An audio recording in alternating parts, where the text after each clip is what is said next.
Begin transmission. Hello, everybody. It is Chris, Ben, and Milton here for Outer Rim Transmission, episode 214, your place for the latest on Star Wars news, commentary, and much, much more. Getting into it this week, we are on our last leg of our journey through Star Wars Visions Volume 3. We are going to get into those three episodes, The Smuggler, The Bird of Paradise, and Black Plus. In a very rare occurrence, we're going to have a review live on the channel for a book. That's right, Ben and me read Master and Apprentice by Adam Christopher, so we'll get into that first. But first of all, how's it going, everybody? How's it going, Ben? Good. Just enjoying the weekend, and just been watching football, and it's just that time of year again, just fall, cold weather, watching football, hanging out, just all that stuff leading up to the holiday season. That's about it, really. Yeah, same here. It's a good time to just chill and have those hobbies and whatnot inside where it's warm. I was painting more miniatures. Go figure. It's what I usually do in the winter, especially. So I'm just chilling, zenning out, doing that. How's it going, Milton? I'm good, guys. Nice to be back on the podcast, ready to talk some Star Wars. Just like Ben, it's that time of year where football season, cozying up in the crib, just trying to enjoy family time with the holidays coming up. Yeah, that's right. It's like, oh my gosh, we are less than 2 weeks away from Thanksgiving. It's just craziness of this year is just flying by at the tail end of it. Yeah, I don't really have much to report on with Star Wars. As I was saying, I was just a little late to the podcast as I was cleaning off my brushes and trying to get here on time. So other than just painting miniatures, it was just basically that for me this week. I don't know if anybody has anything else to report. We'll get into it. We'll get into it. But really have no review. Yeah. Yeah, screw it. We're going to just cut to the chase then. Probably about the shortest intro we might have ever done on the show. That's perfectly cool, too. Getting into it, because this ties into what came out this week. So, first of all these comics I reviewed on the channel. We have Hyperspace Stories, Tides of Terror number 3, Hunt for the Falcon number 3, as well as Star Wars issue number 7 for the 2025 run. Plus, we had a manga that released this week, an original story that is canonical, taking place in between The Last Jedi and Rise of Skywalker, and it's called Path of the Lightsaber, and I definitely recommend it. I have a separate review for that one on the channel as well. Really good manga, and it's great because we're talking about Visions, and it's like, this reminds me of Visions, but in a sense of like, oh, this is actually canonical. Like, you got the anime humor vibe, but like the stakes are very high, and it's floating in between the events of the movies, and it's not really dealing with anything specifically character wise, but like new characters. So definitely recommend picking that one up, and hopefully we get to see it continue. But yes, as I put it off at the top here, we are talking about Master Review, that came out this week by Adam Christopher. Now, Ben, I know you listened to the audio book. I read the hardcover novel. So first of all, as somebody that hasn't experienced the audio version of this, if you want to start just telling us about how, I know you're talking about how the production quality is really good. Yeah. So for me, I think, when it comes to listening to Audible books, I think, you got to separate the production quality and the story. And we'll get into like the story and our thoughts on that. But for me, the pure production quality of this book is probably a lot better than listening to it, in my opinion. I mean, by far, like, it's actually, I can say that definitively it's better, just because like they have all the all the good Star Wars music beats in this.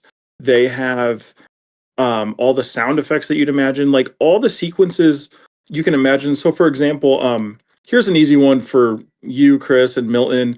Like, think about this, like some of the scenes where Vader is like walking up behind someone, and they're thinking about, and they like hear him, instead of you imagining it, like in the Audible version, they literally just sit there and let the Vader breathing linger for a few seconds, so you can like really get the tone of the scene of like Vader approaching and people getting freaked out, and it's like, it's those types of little moments that make the Audible version way better than just reading it, because you have those dramatic pauses where you have Vader's breathing, you have in the background, like for example, Chris, like at the end of the book, when all the stuff's going on with Goth and the ship, since the ship's falling apart, in the background you hear like sirens going Yep. off in the ship, Oh. and stuff. So it's like like like you'd hear in Star Wars, like when the ships Mhm. are about ready to Whoa. go, you have those type of sound effects where it's like leading into it's literally like a full-blown production. Like I said in our group chat, like it's no exaggeration. It's like you're just listening to a Star Wars movie or show without seeing the picture. Like it's that good of quality where where you have those moments, like even when the emperor's on Coruscant in his office, like looking out at the night sky, you hear the ships flying by and like that Ooh. sort of stuff, like little details that are in this book that to me make it a must listen more than a must read, because it's a full-blown Star Wars production versus just like someone narrating. And of course, the best Star Wars audio narrator, Mark Thompson, did this one, so Oh. it's fantastic. um so yeah, like that's kind of like my initial thoughts on the production itself. I think it's well worth the listen because it's like I said, you're listening to a show. Yeah, so what's the before we get into the actual story of the whole thing, what is the Vader's voice like? Do they actually does he sound just like Vader? Like do they put it through a synthesizer for like his Mark Thompson's voice? Like how does that work? um I mean, it's Mark Thompson, I think, doing his best Vader impression. So, like, obviously, it doesn't sound like Hmm. James Earl Jones, but it still has a good, it kind of has like a video gamey vibe to his voice, where like you can tell it's not James Earl Jones's voice. So it's like it's that, but yeah, I mean, heck, even there's a part in it. I don't know where they took the audio from or who did it, because obviously it wasn't Mark Thompson doing Padme's voice, but the actress, whoever played Padme in Oh. this, um, it sounded pretty similarly to the girl from Clone Wars, actually. Oh, Catherine Tabor. So yeah, it sounded like her. I don't know if it was her or not, but it sounded like her.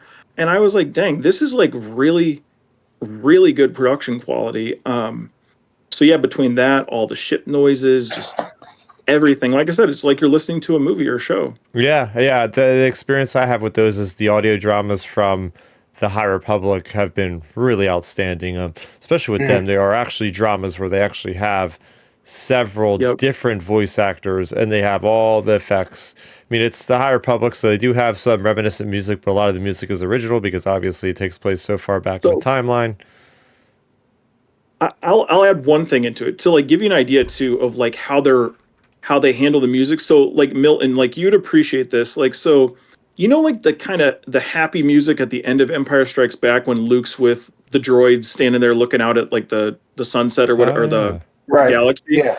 Well, in some of the moments, like at the very end of the book, when one of the heroes are getting away and like they're talking about where we're going next and stuff, they're like playing that music, so it like sets the scene. Like it's really like they have all the music timed so well in this Audible book, where it's like, dang, this feels like a true Star Wars production, and it feels like they knew people. I guess that's one takeaway too from this is they knew people would be listening to this book because it's Darth Vader. So it feels like they really put an immense amount of effort into the details of it. Like I said, even from the ship sirens and everything in between, it feels like they really put a lot of effort into it. Oh yeah, well that's good to hear. That's good to hear because it seems like they never put out a bad audiobook. Everybody that always talks about them, I feel like most of my friends actually listen to these rather than actually read them, because that's just the state of the world. Like you can listen to these things at your leisure while you're doing other things and still being fully immersed in Star Wars. So it's just such a cool thing that we have another way of accessing these stories. It's just awesome. As far as the story in a nutshell, how this goes is it takes place right after the events of Revenge of the Sith. I have my review for the book on the channel right now. You can check it out. But basically, you have, as I said in my review, it's like it takes place technically, like if you want to get into the nitty gritty, there's that 2017 run of Charles Soule's Darth Vader comics. This takes place in between issue 5 and issue 6. So this basically picks up with the moment where Vader builds his well, doesn't build, but he basically bleeds the crystal on Mustafar, and then he goes, okay, what's next? And the Emperor is basically, you know, withholding a lot of information about the dark side of the Force, and Anakin and Vader in his mind was, he was promised by Palpatine on his christening of being Vader to like, oh, I'm going to become Vader because you're going to teach me the ways of the dark side of the Force. And he's getting impatient. So Vader Yeah. basically just goes on his own and he's like, I'm going to go on my own journey. Unbeknownst to the Emperor, I'm going to go find out this power for myself and figure it out. And of course, the Emperor's like, oh, I'll send you the royal guards to keep an eye on you because he wants to keep an eye on him. And that's where the perspective of this story is. It's not from the perspective of Vader, unless you're talking about like 5% of the book, but it's really Yep. the perspective of this guy that you mentioned, named Colonel Goff, who is the commander of the Royal Guard. And he is at this turning point of the entire galaxy, right? Like the Republic has literally just transitioned into the Empire. So you're seeing like new organizations pop up, like the ISB, the Imperial Security Bureau, which even to him as a military guy, he's like, what is this organization and how did they spawn so quickly? Right? Because he's having these dealings with this thing. But this character I really enjoyed. Goth is this character who is an Imperial, but he's like a good Imperial. Like this is the kind of Imperial that would get people to believe in Empire in the beginning because they're like, oh yes, we want law and order. Like we've seen personal experiences where things have gone wrong because the Republic is a little too lax on things. So let's have a more stronger government to try to crack down. And I want to be loyal. I'm loyal. I'm a military guy. This is the way we have to do things. So I really appreciated that about him. But he also has like this medical issue that actually builds this amount of stakes in the story and in this level of urgency where it's like, well, things could go really bad if he runs out of a certain antidote, and that's kind of Yep. lingering in the back of the book, in the back of the reader, and in the listener's mind is like, is he going to complete his mission before he dies, basically? And I hope that doesn't give too much away, but you'll have to read the story to see what his fate is. But it's something that I thought was really brilliantly done, and that is what I want to say to most people out there listening and watching. Don't go into this book thinking this is Vader killing Jedi post Order 66 from his perspective and all that, because it isn't that. What this book is more is like a mystery, and it really focuses on two things that I picked up on when I finished this book. It's like, okay, from a Vader's perspective, this picks up on that kind of missing plot thread about the Plagueis and the thing with, persisting life through death and all this kind of stuff that Palpatine was talking about, the opera. And they actually have a flashback. And actually, Colonel Goff was actually part of that moment. And I actually went back and watched the movie, and you could see the feet of a royal guard in the background. No lie. Like, Yep. He was one of the royal guards. he was one of the guys that was listening, going, oh, and he puts two and two together. And that was interesting because I'm like, well, as soon as this guy knows that Anakin Skywalker is Vader, he's something's got to happen to this guy, or something's going to happen, because a lot of people shouldn't know that information, right? So that's Yep. the interesting thing about this story is he knows that tidbit. But again, it's really about Vader discovering what's next with the power. But on the other realm of things, this book gives us our first look and perspective of what an Imperial at the early stages of the Empire sees of Vader. What do they react to Vader? Who is this guy? He doesn't have a rank. Is he outranking me or something? Like, who is he? What is his purpose in the Empire? See that he's around the Emperor. Who is this guy? He popped out of nowhere. What is he doing in the Empire? Why is he so important? So really, like, this book really does a good job of shining a light on those two things. And if you accept that that's what the book is about, I think you're really going to enjoy it. I understand there's a lot of hubbub on the internet right now where people just flat out don't like the book because they think it's kind of false advertisement, where it's like, Yep. oh, this is a Vader book. Like, where's Vader? We only got to see like 5 to 10% of his perspective the whole time. So that's the one thing I'll lead with, is just go into this tempering your expectations that this is more a story about perspective on Vader, not being in his head all the time. Yeah. I think that's a good breakdown on it. I think with this book, yeah, it's a tricky book to review, because to me, like I mentioned, the production's fantastic, but to me the story is okay. So I would say it's one of the situations where it's like I think it's a good story, but it's not a good Darth Vader story. Mm, Like I enjoyed the book. You know, Yeah. I enjoyed the moments where Vader was on not on screen, but whatever, in my Yeah, ears, I guess. yeah. But right, whatever. right. But whatever. I enjoyed the moments. The moments with him were valuable, and there was a lot of good imagery. Like, see, there was a lot of moments in this Yeah. Milton where for Right. example, okay, eh, chat, give me 60 seconds for spoilers for a moment here.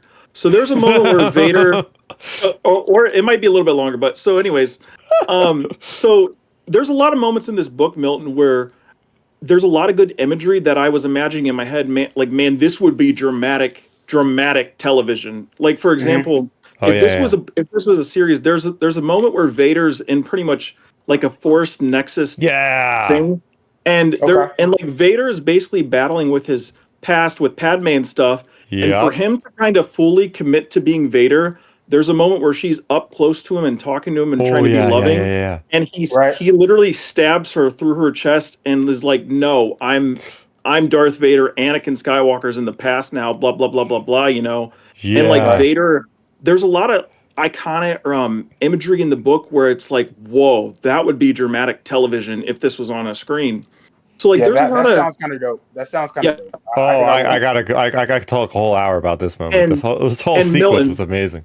yeah, you know what, Chris? All right, for anybody who doesn't want to hear any more about this, just don't listen for like the next 3 minutes All or right, four all minutes right. or so. Yeah, But yeah. anyways, so Milton, when Vader, because basically Vader goes into a vergence. You know how we have the vergence in the Verge of the Force from like Force. Yeah. Acolyte or when Anakin, etc.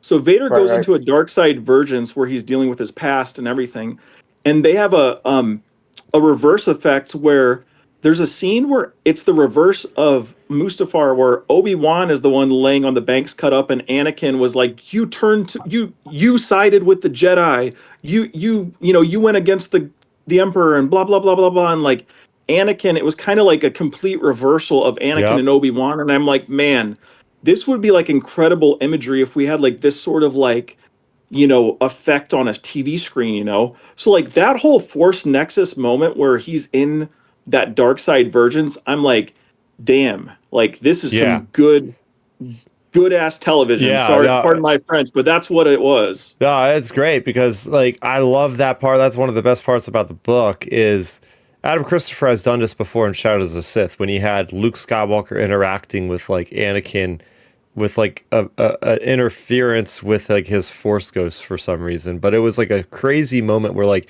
Anakin is like helping him fight against these Sith cultists or something. Yep. But like that's why he's so like Adam Christopher always does really good when it comes to like the mysticism stuff of the Force. I feel like he always does a great job. And when it comes to the verges of the Force, I just love the just kind of the background of this thing because like we all know from like the current lore is Sith temples have always been built on dark side locuses or dark side nexuses, because that's where these Sith are able to channel power and do amazing things with this Yep. amount of power, their proximity to this power. And then what happens is later on is like the Jedi temples are built on top of the Sith ruins to kind of keep an eye on these vergences of the Force of the dark side powers. So that's what we find in this one is there's this temple that is found and it's excavated, and even though it's excavated from this planet, it's in this Techno Union ship, and it's like the actual you actually see the physical vergence of the Force for the first time. I don't Yep. think, at least in Legend, at least in canon, we haven't seen it. Nothing on screen. Maybe in Legends they went over it, but in this, it's insane, man. Because like even the non-Force using people in the story are experiencing how powerful the darkness is, even as Commander non-Force Appo. sensitives. Yeah, yeah, you got all these characters in there that are like they can't even get near this thing, and That's Vader crazy. goes in there, and it's a Yeah. dark abyss hole. It's like a dark hole of just It's nothing. literally a hole in the ground, Milton. Like so to That's give you an insane.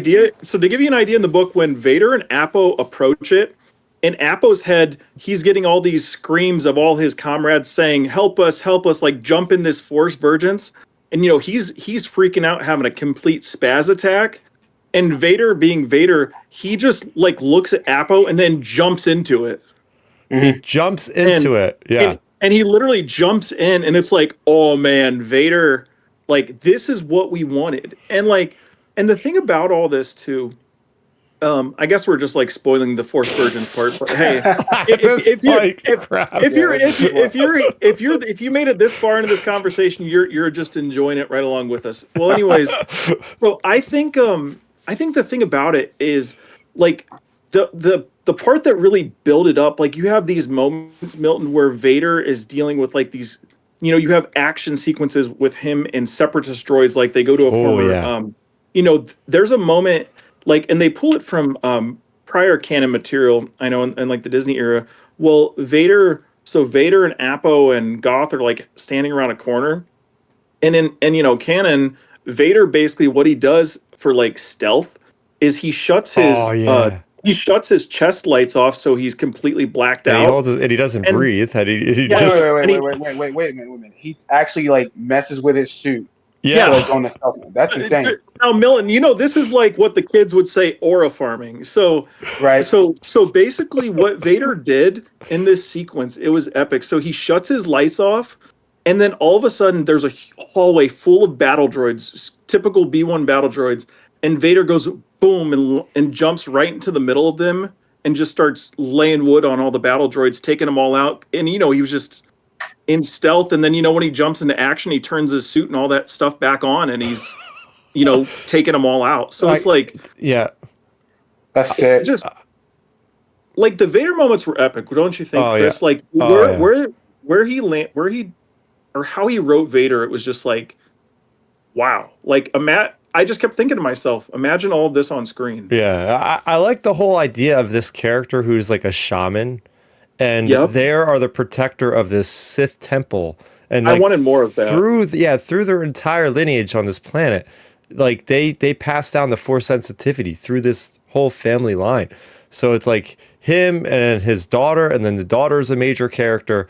But like Vader, oh my gosh, what Vader does with that character, he like straight up like, well, first of all, Dooku did something because there's a prelude.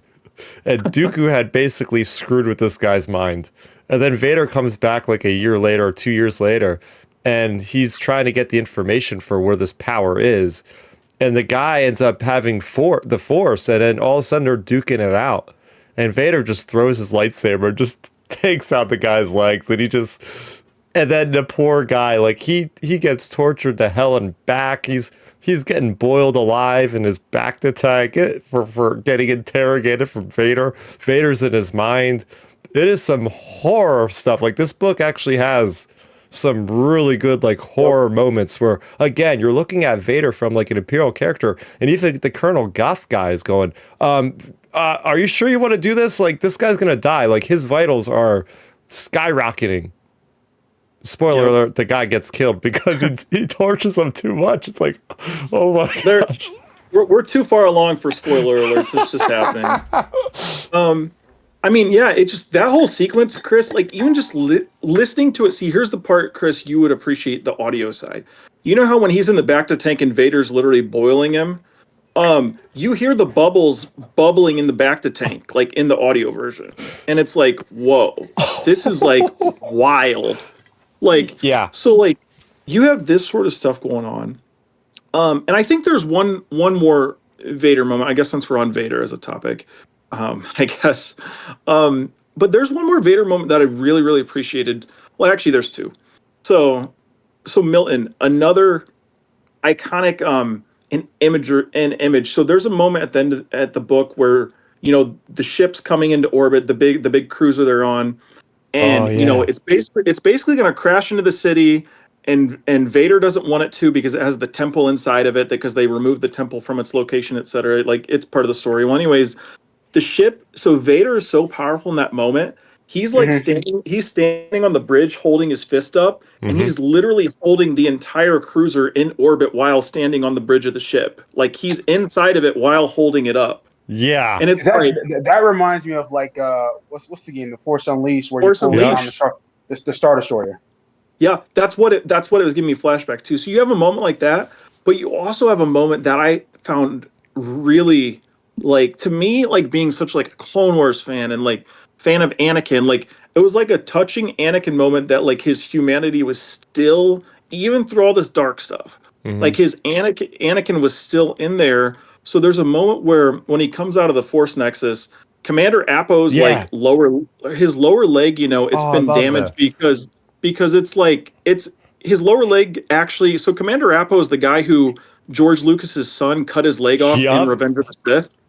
Well, Okay. anyways, so Commander Appo has a fake a prosthetic leg, you know, and he when Vader comes out of the Force Nexus, Vader's beat up, like his eye shield is cracked, his leg is kind of beat up too, and Commander Appo is like struggling and struggling to like get his leg fixed, and Vader's just looking at him, and Appo's like kind of freaking out, thinking like, man, is Vader like possessed? Like what's going on? He's freaking out because all this crazy stuff's been happening, and then like Commander Appo gets shocked, and it Hmm. shocked me as a listener.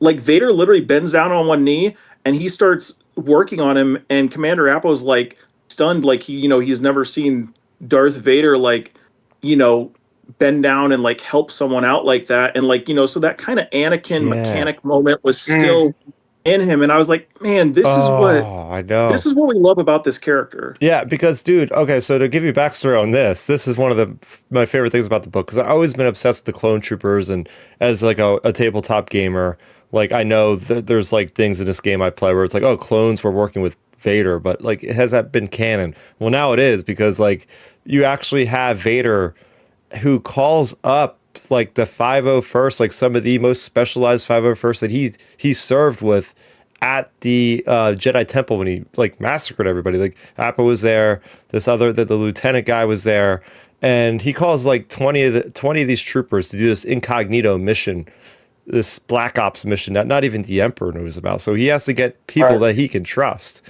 and he summons these clones, and then he ends up giving them like upgrade armor, and it's this black armor, and he basically they call themselves Shadow Platoon, and it's Yep. this badass thing because you have Vader going down these hallways on this Techno Union ship with the B-1 battle droids, and it's like, oh my gosh, you have Vader fighting these things with his saber and the Force, and then meanwhile you have all the clones just like giving him cover fire, and it's just crazy. It's again like I would love to see this thing animated, and again exactly. I'm happy you mentioned this moment, Ben, because that was a touching moment. Like the I loved it. idea, It was one of my favorites of the yeah, book. like the respect that Vader has for these troops that have, because like Appo, as a clone, he's just like, sucking up to Vader, like, oh, like I want to live to serve and all this kind of things, and like Vader actually acknowledges them. He's not just like gonna throw him like trash away or something. Like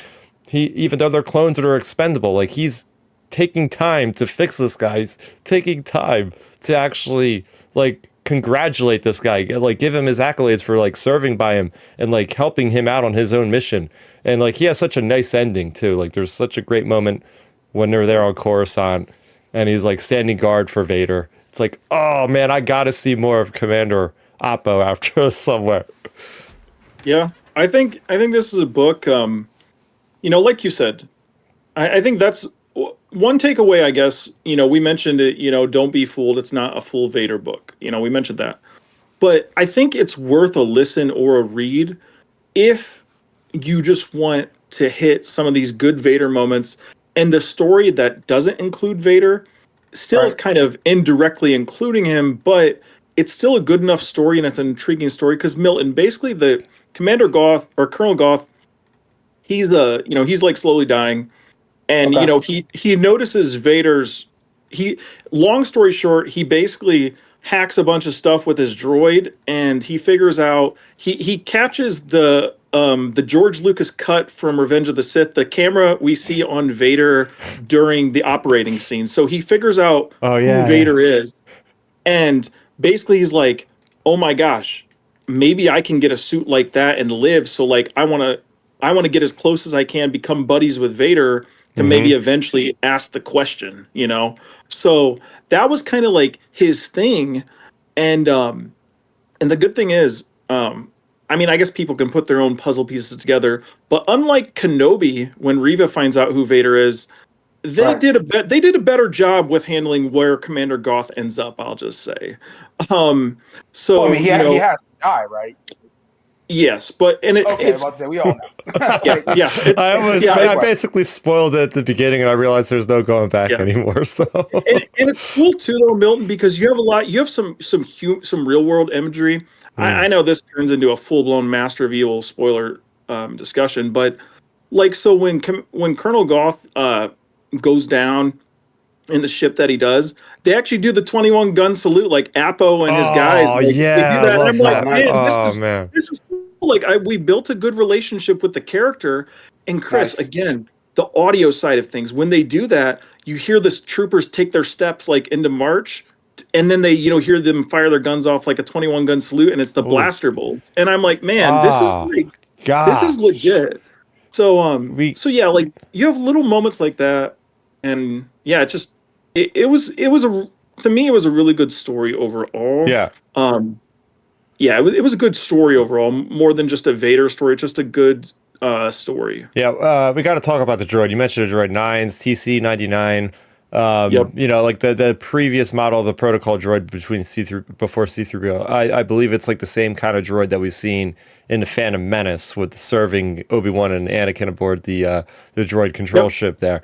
But he's colored green, and he is kind of like what low key. He is one of the best droids I've ever seen in Star or ever experienced in Star Wars. Like for what I mean that, he's like this droid is a droid that was basically sliced to have full sentience, kind of like L337 from Solo, like complete sentience. There's nothing holding him back. Any thoughts he has, he speaks, and he doesn't even speak like a droid. Like usually droids would be like, oh, Master Goth. No, he calls him by his first name, which I know it's something with an H, but I forget the name exactly. Halland.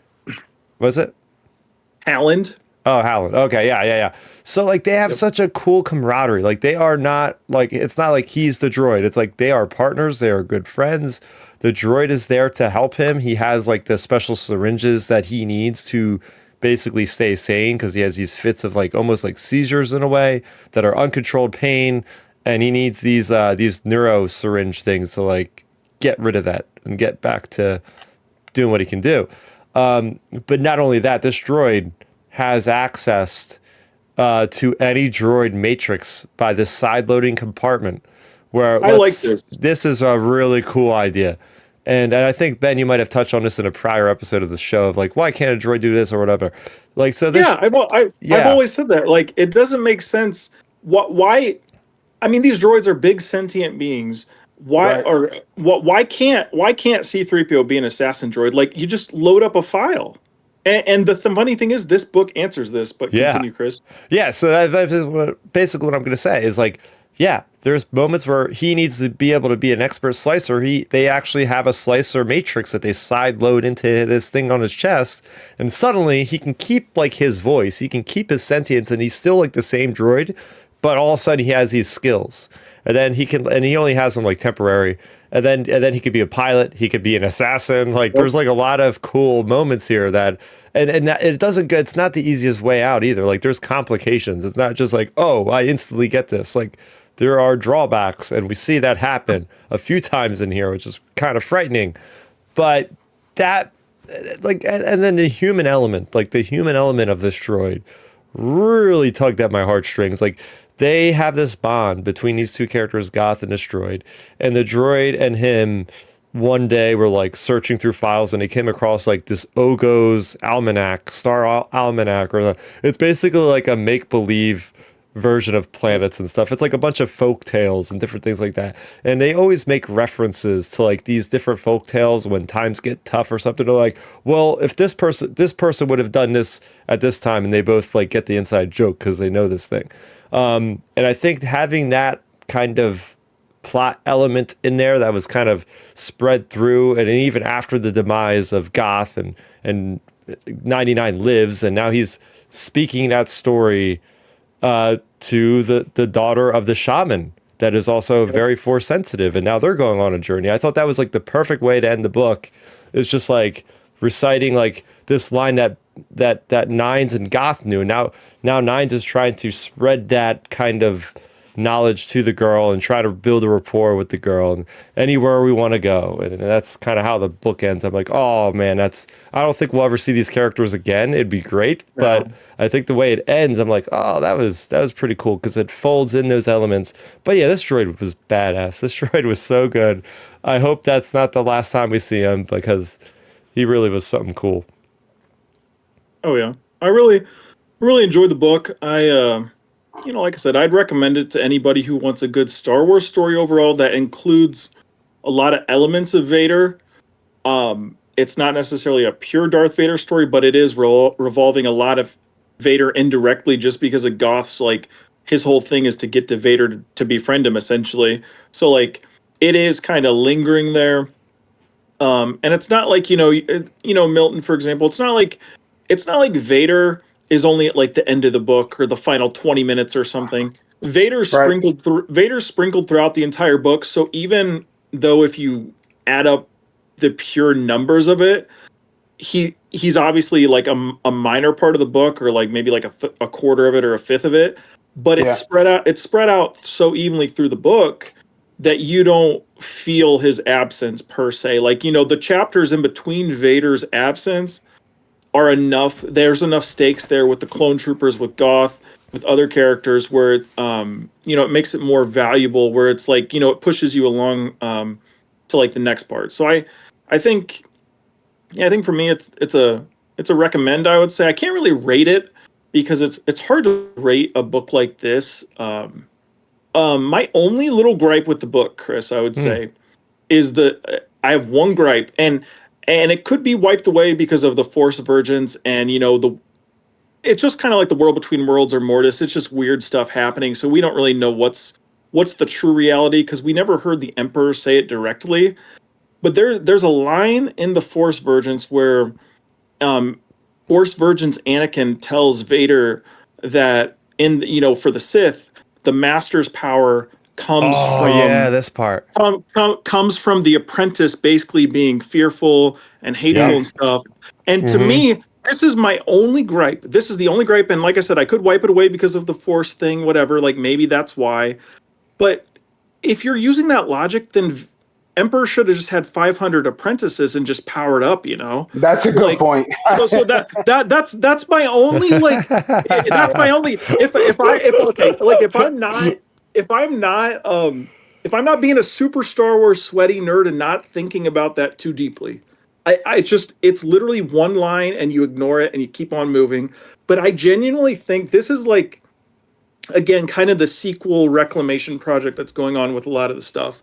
It feels like something to like justify why Palpatine was a bit weaker in the sequels, because like, he didn't have Ben until a certain time, and so on. So I think it just feels kind of like a little bit of lore they in place because of that. But again, it's one line, and if you cough or if you blink and your eyes watering and you're reading it and you miss it, it doesn't affect the outcome of the story at all. And it's a little bit of weird lore they added. Again, like I said, could just be the Force Virgins, but that was my only gripe with it, Chris. It was just like, I don't know about that bit of Yeah, lore. I was like, wow, he really went for it with this one. I mean, I was like, okay, they're introducing something that I've never heard. I wrote that down. I was like, oh, this is definitely something I've never Like seen. Sith vampires. Yeah, interesting stuff. Yeah, I mean, overall, I really liked it as well. Yep.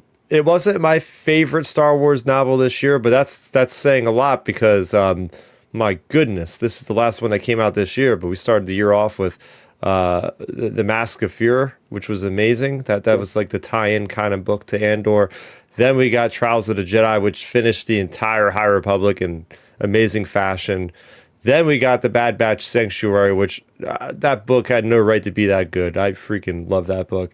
And then we got this is a solid good book. I gave it a 7.5 on my channel. The only thing I really didn't like about it so much is like it started to get a little bit monotonous and claustrophobic in that Techno Union ship.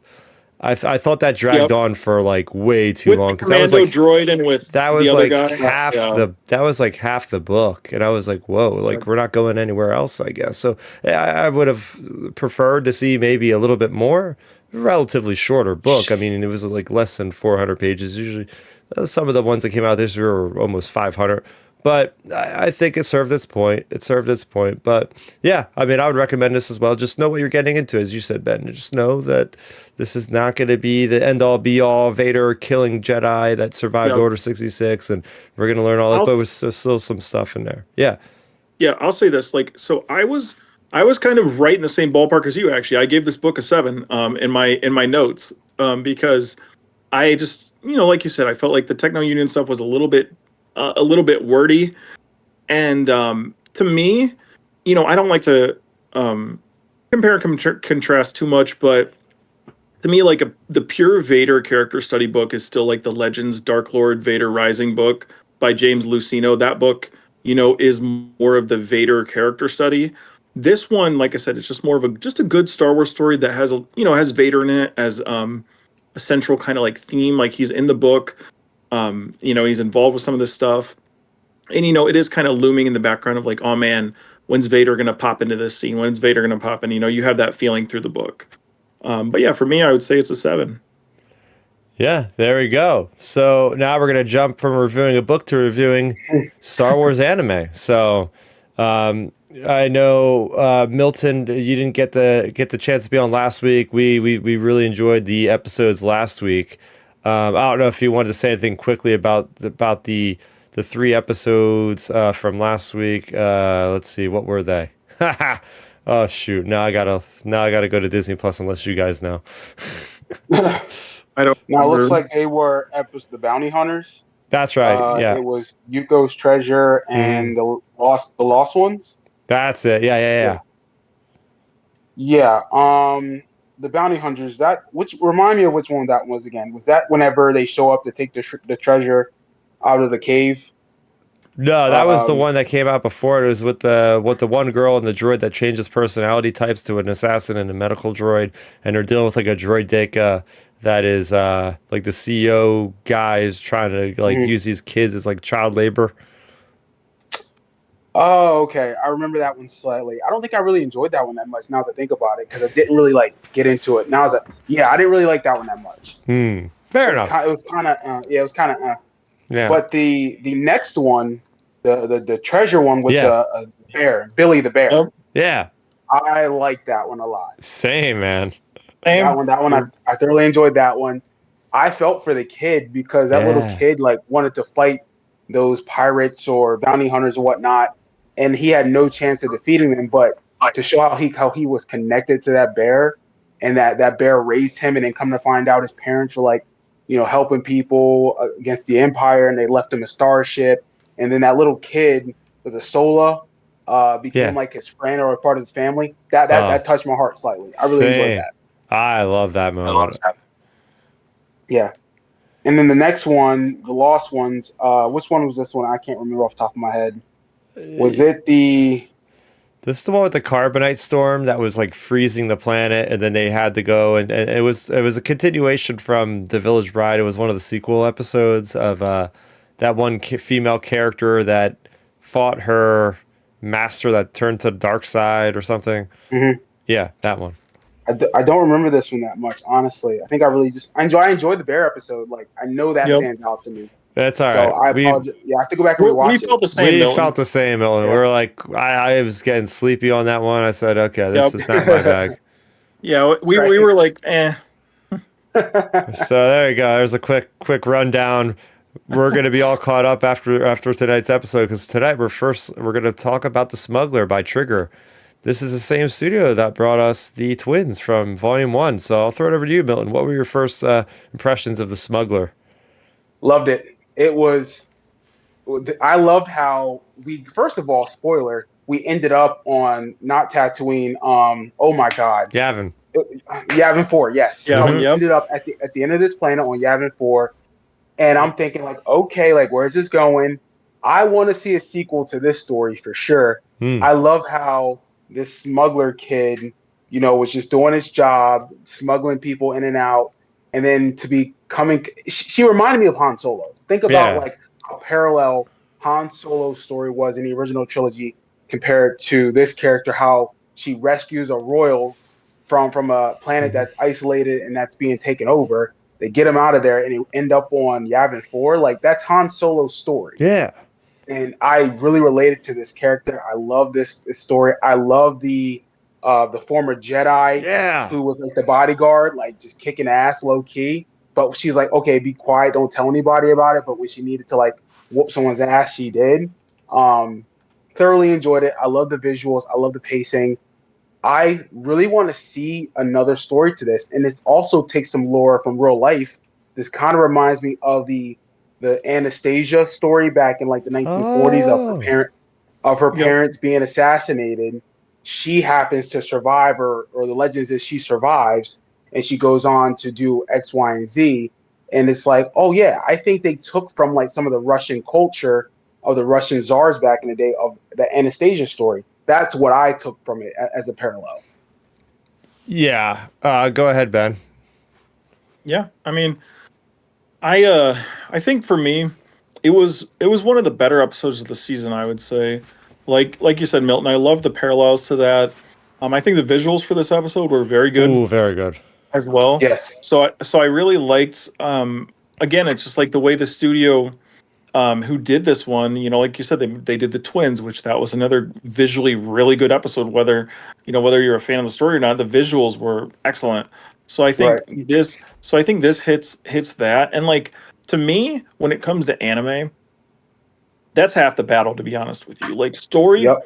story is story is cool and all, but at the end of Yeah. the day, like, for anime fans, like, Milton, like, we've seen Dragon Ball Z over the years. The story isn't that complex. So like Facts. it's just, you just need visuals. For me with anime, it's always you need visuals and at least like a B minus, C plus story, B story, whatever. And to me, this episode hits that. Like it's good. The visuals are good, and I just thought I thought they did a really good job with it. Like it felt like a really well-rounded episode of, uh, I was gonna say Star Wars anime, but like Star Wars Visions, I guess. No, Oh I yeah. agree, and I think you make a great point about story don't really matter a lot of times, especially when Yeah. it comes to like anime, unless you're like into the hardcore like type animes. But this did its job. It told a solid story. You're right. The Yeah. visuals really did stand out, and I didn't realize this was the same the studio that did the Twins because the visual aesthetic is very Very different different. from what we saw with the Twins episode, and that was my favorite one. Yep. Oh yeah. I really enjoyed this one too. I echo a lot of what you guys are saying. The animation was just this really cool, and just the beats in this. Just there's so many good like action story beats where it's like, okay, you're in a cantina. Okay, you're building up the story. I mean, even in the beginning, I like that little explanation in the beginning about how we're getting the backstory about these politicians and Yeah, the stuff with the empire. It just already sets the stage for what to expect, and it already got me engaged right from the get go. It didn't take long, and then from there, we're getting like in scuffles in the streets, and like we're in land speeder chases and there's ATSTs going around. The next thing you know, we have a bounty hunter and she's got a lightsaber that like gets revealed out of her cybernetic wrist. Like there's and it's yep, cool because it shines a light. Like she's kind of the Obi-Wan character, right? Like this older person that is standing up, and she's a little bit, she's been around the block, and then you get her story. And yeah, this is just solid storytelling that is very much, it loops and it rhymes with what is Star Wars, as Milton said, with the Han Solo archetype. But it does so in the lens of anime and these creators' own influence. So I love this one. I mean, I'm gonna give this one. I'll give it a solid 8. yeah. Yeah. I would agree. I think this is a solid, honestly, 8.5. I mean, I really don't think this was a bad episode at all. I just wish it was longer. I want a sequel. I think this has a lot of rich storytelling to it. Has a lot of potential to spawn off different characters, and it's what I like about Visions. It's the fact that we get these 15, 20-minute shorts, and it's like the potential that they can each have, especially because they're so well done. So I thoroughly enjoy how they touch on real life history, but also the fantasy element, which is Star Wars. Hell yeah. Yeah. I mean, I echo both of your guys' sentiment. For me, I like I said, thought the story was solid, great visuals. For me, it landed right at an 8.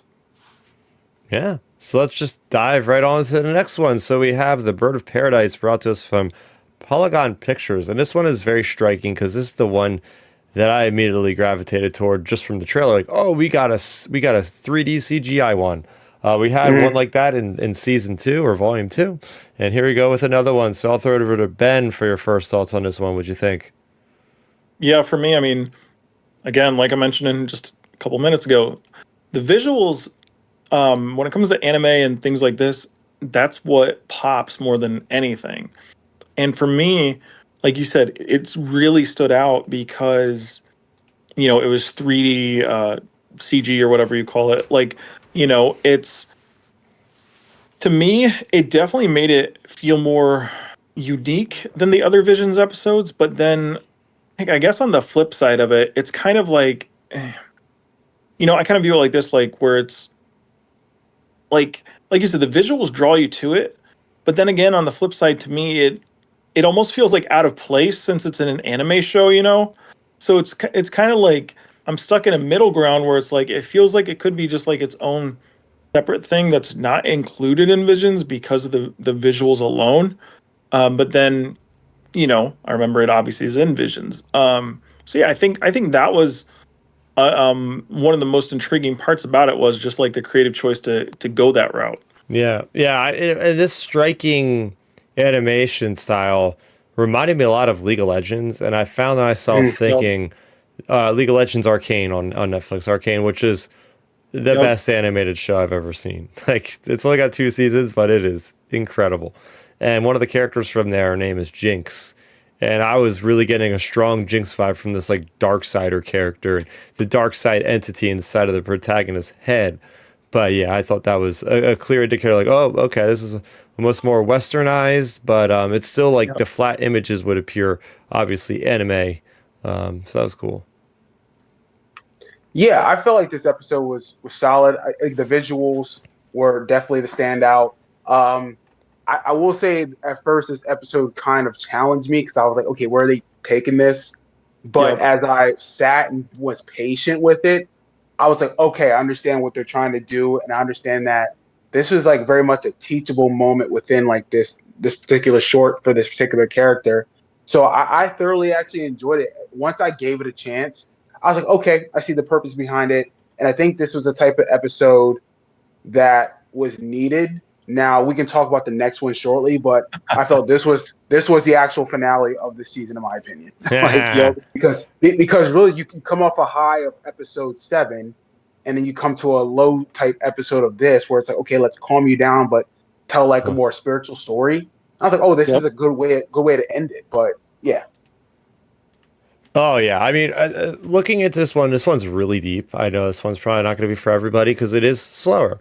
But I like the design of it all and the idea we're getting these almost like these proverbs and these little chapter breaks Yep. as the character is going through these moments, and we see her getting blinded, and she's almost in like this other ethereal plane of existence to a certain degree of this other part of the right. force, and we're really getting to see like these. They're tapping into the philosophy of the Jedi, the philosophy of the Force itself, which I thought was like really introspective, really insightful, especially coming from the way of the East with the obviously the filmmakers that was George Lucas was influenced by these same people from this area of the world. So to see their take on the Force, which he had already took his take from their mysticism, was kind of this crazy moment, and it was really really effective with the way the story was told, with the animation, and just like the evil in yourself and how do you conquer your own demons is essentially how this one played out. So I thought that was really cool. From like it was one of the definitely like maybe the deepest story to kind of wrap your head around. Right. I agree with that, 100%. Yeah. I mean, I completely agree. It definitely was one of the more deeper stories in terms of visions, but like you said, Milton, it could have been a nice way to cap off this season, in my opinion. Hmm. Yeah. Heck yeah. So I would give this one a score of another 8 out of 10. As much as I liked the other one for its reasons, as a good Star Wars, just a Yep. good Star Wars whiz bang theory. This one's like more to see, kind of just like, oh, let's explain the philosophy of the Force. So I like it for its own reason there. So What about you, Ben? What did you give this one? Yeah, I agree with you on that. I think it's a solid 8. It's a nice like you mentioned. I think my biggest takeaway with it really was, like you said, the visual styles being different, but also them being the people like where the religion of the Force is like coming from, like in real life, like where George got the inspiration from and all that. Like I really appreciated that. Yeah, I'd give this a good 7.5. Just because to me, again, early on it was slow. I wasn't at first enthused about it, but I think Mhm. it's picked up. It slowly picked up for me. I say I get 7.5. Was solid, great visuals. I think that does stand out. I understood the story, but again, it started off slow for me. I think if I had to go back and rewatch it, I would have more of appreciation for it. There you go. There you go. And getting into our last one, I know this one's going to be fun to talk about. We Whew. have Dark from David Production.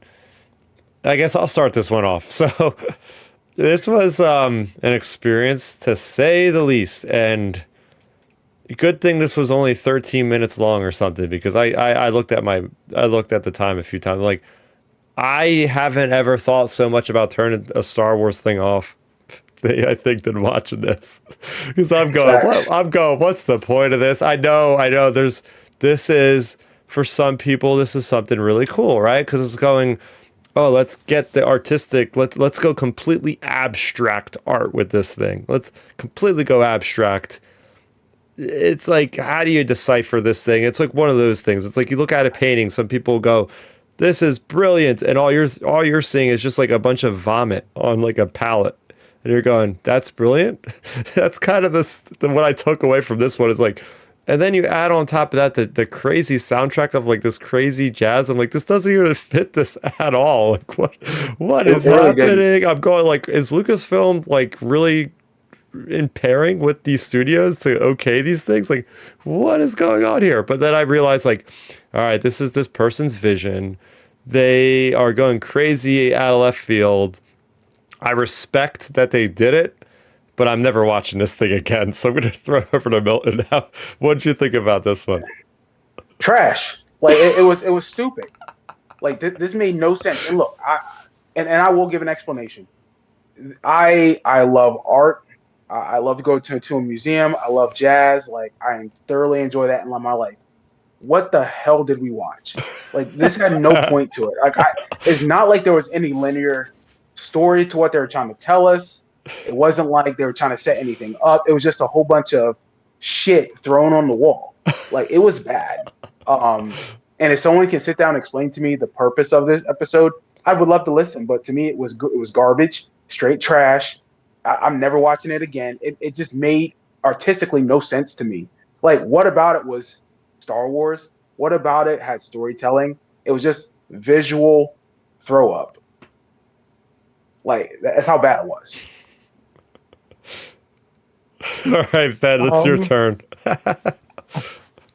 I how can I say this respectfully? I would say if this is okay, so man, I feel like John Campea getting ready to like caveat something big time, but I would say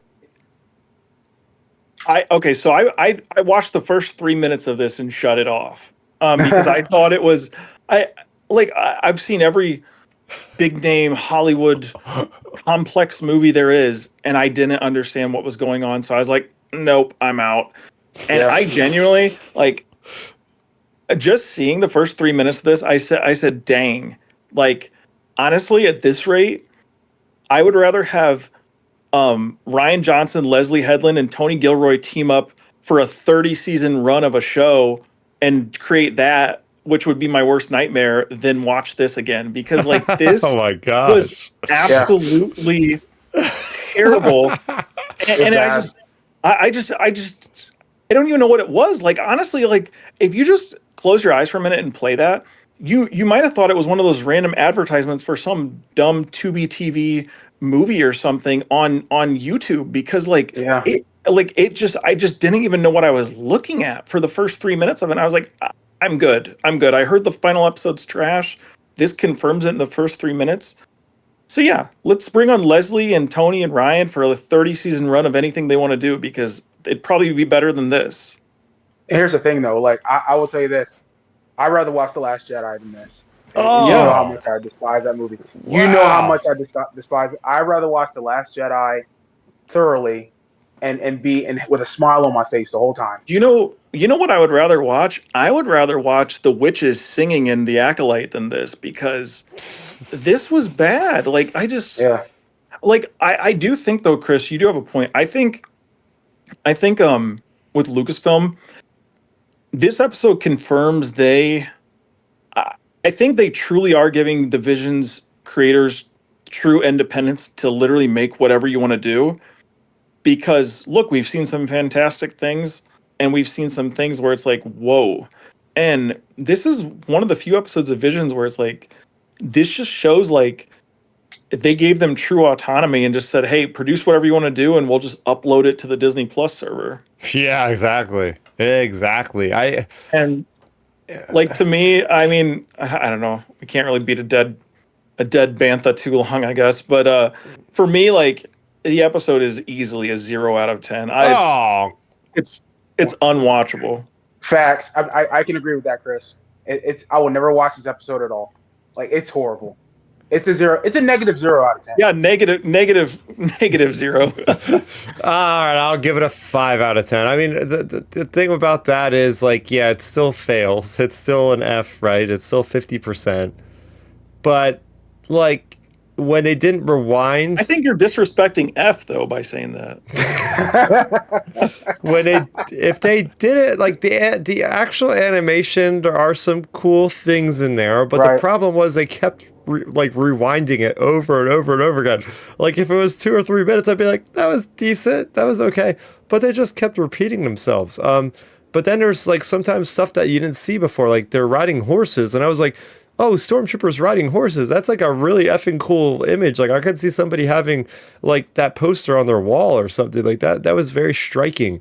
And I mean, as far as like explaining what this is, I think it's just like some dude in his like like when you die, it's like maybe your whole life flashes before you. And I think it's just like this abstract look of this stormtrooper that's like on the Death Star. And it's like, well, I'm dead, and this is my life like flashing before my eyes kind of thing.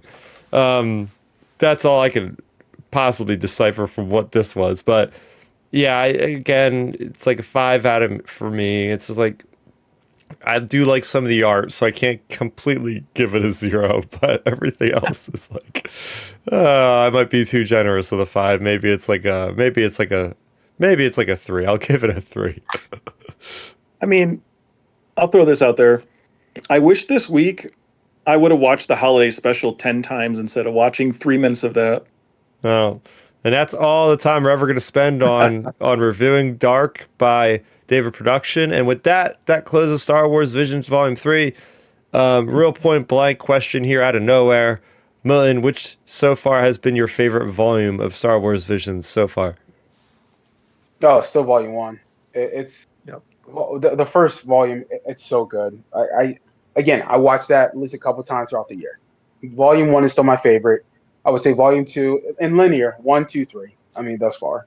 I will say two has a lot of strong moments to it, but I think obviously with the last episode, some of the slowness in certain episodes, I'd have to give the net or the I have to give the advantage to season two, but I'd go 1, 2, 3.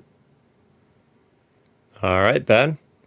Yeah, I mean, I completely agree with you. I just think it goes 1, 2, 3 for the rankings. Just I think one's definitely still the standard in terms of Mhm. visions, but two is two's kind of like when Bad Batch finally got good. Like it was just a good solid season of visions, and then three, I feel like this season has had more um had some high moments, but has also had some low moments where it's like, I don't know about these episodes. So for me, it's 1, 2, 3. For me, it's gonna be 1, 3, 2. I actually thought other than this last one, it would have been one. It would have it would I mean it would have been this one. This one would volume 3 would have been my favorite if it wasn't for Black. Black kind of brings the whole thing down. I think consistently there's like there is a lot of that's exactly it. There's a lot of consistency for me in this one. I Yeah. mean, even that there was like maybe two of them that I didn't give an 8 or higher, but the rest of them were 8s or higher. So just going based off that, I mean, there was a couple in volume one, like the singing one, I didn't like a whole lot. The number 9 one, I didn't like a whole lot. So there's from that perspective, yeah. But and then volume two, it's like it's not exactly all anime because it is from people around the world, and some of them I just didn't connect with as much. So yeah, for me, it's gonna be 1, 3, 2. But that does it. That wraps it up for this week, episode 214 of the podcast. Throwing it over to Milton. Where can the people find you online? Yeah, you guys can find me on Instagram at Milton7Weber or find me on Twitter at MiltonWeber7. Hit me up on either platform. I usually talk sports, talk about life, talk about anything that's fun and positive. Really enjoy you guys watching and listening. So thank you guys so much. Thank you. It's good. It's good to have you back. It's good to have you back. And what about you, Ben? Yeah, I mean, pretty much you can find me talking about similar things as Milton on Instagram and Twitter or X at Real Ben Maynard. Yeah, and again, like you said, Milton, thanks for everybody for tuning in or listening after the fact. And it was a great Master of Evil spoiler discussion with some visions sprinkled in. Yeah, there we go. That was really fun. That's crazy how we've gone 214 episodes and we haven't had any kind of proper book spoiler discussion. So we're gonna have to make sure we do that again. We're gonna have lots of spare time between now and well, I guess it'd be The Mandalorian and Grogu could be next because I thought by now we would get a trailer for the Maul series, but maybe that's coming out a lot later than I expected. Because damn it, there's nothing coming out. Like, where's the trailer by now? Especially if it's coming out in January or February, we should have the damn trailer by now. But anyway, I digress. So yeah, it was a fun discussion. As far as this channel here, if you're listening, you could watch us live on YouTube, youtube.com/StarRaptor. While you're on the channel, I've uploaded a ton of stuff in the last 7 days. I have my comics, book reviews. I have my review for Master Reveal. I have my review for Path of Lightsaber. I also did a fun reveal kind of breakdown of the Atomic Mass Games Ministravaganza 2020-25. It's like the annual Star Wars miniatures, like little live presentation of what's coming out next. So I have my thoughts on all the cool miniatures coming out soon for that. So you could check that video out. And every Wednesday, it's me, Matthew, over on the Star Wars Underworld YouTube channel, talking about the very comics that came out that day over on our Tractor Beam podcast over there where we go live. So check us out Wednesdays at 9 p.m. You could check us out here on Sundays at 7 p.m. Eastern, and you could follow us on any of your podcast streaming app, whether it be Spotify, Amazon, or Apple and more. Just search Outer Rim Transmission and give us a positive review so more people can find us and interact with us live. So that's going to do it for Milton, for Ben, for Chris, aka Starraptor. That's going to do it for Outer Rim Transmission 214. May the Force be with you always, and transmission.